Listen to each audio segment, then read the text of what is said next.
Саясат таануучулардын пикиринде 5-октябрдагы коогалаңдын келип чыгышы парламенттик шайлоонун жыйынтыгына гана байланыштуу эмес.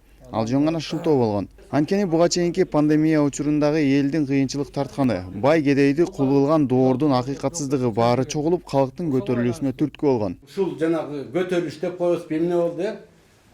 Бул деген шайлоого эч кандай байланышы жок, туугандар.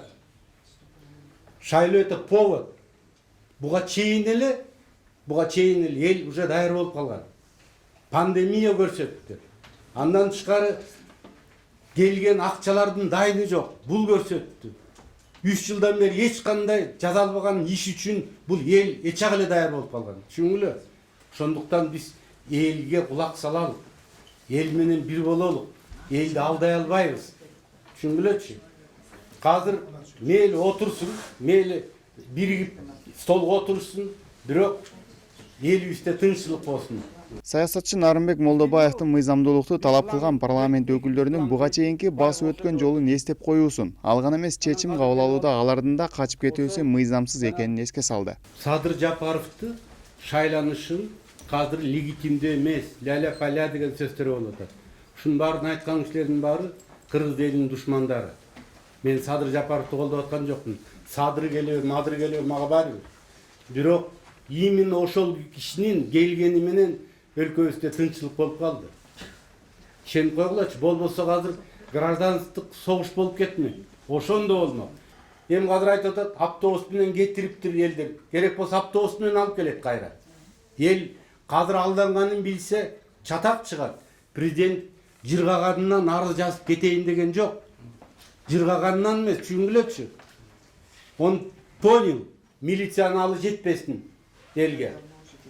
Экинчиден армия келсе, армиянын курал жарагын эл тартып алып эртең анда бу жерде полевой командирлер болуп, дагы гражданский согуш чыгат. Анын баарын көрдү президент. Айласы кеткенинен айланайын. Тынччылык эле болсо мен жазып берип кетейин деп атат. Эми ошол экини ырып атып, күндө бирөө чыгып алып, тим эле, ошол күнү кайда эле ошолор. Эми келип алып туура эмес, муну мынтиш керек, анан тигинтиш керек деп. Ал эми коомдук ишмер Төлөкан Исмаилованын айтымында ар бир саясий күч акыркы кырдаалдан улам калыстык менен иш алып барууга тийиш. Анткени бул жолу элдин алданбоосу белгилүү. Алардын талаптары орундалбаса кайрадан чогулаарын эске алуу зарыл. Бүгүнкү кырдаал таптакыр сиз айткандай башка. Бул башка Кыргызстан. Эл таптакыр башка. Элдин уксуга бул 2010 жыл эмес, чуркап барып туруп эле тиги бийликти басып алып эле анан өлгөн балдарды комиссия метип эле анан баары жакшы деп бүгүнкү чейин тиги балдарга акыйкат алып келбеген мынакей Мырза Эркебаевдер билет, комиссиялар эмгиче акыйкат алып келген жок. Бул деген аябай толуп кеткен кыргыз элинин кайгысы. Пандемия убагында өлүп калдык. Канакей ошол парламент, канакей президент деп алар шайлоого үчүн эле бичип коюшкан. Керек болсо сиз айткандай, азыр автобус менен келбейт, алар жолу келет. Мына мен региондарга барып, ошо балдарга жолугуп келдим. Саясат талдоочу Марс Сариев дүйнөлүк уюмдар Кыргызстандагы легитимдүү бийликтин жалгыз өкүлү катары Жээнбековду гана таанып жатканын, андыктан тышкы жардам токтоп калбаш үчүн ал кызматта калышы керек экенин белгиледи. Ал эми Жапаровдун легитимдүүлүгүн бекитип бериш үчүн парламентте кворуму бар жыйын чогулушу зарыл болоорун айтты. Чын эле Садыр Жапаров кыргызча айтканда, Кыргыздын адат боюнча эми кыргыздардын баары аны колдойт.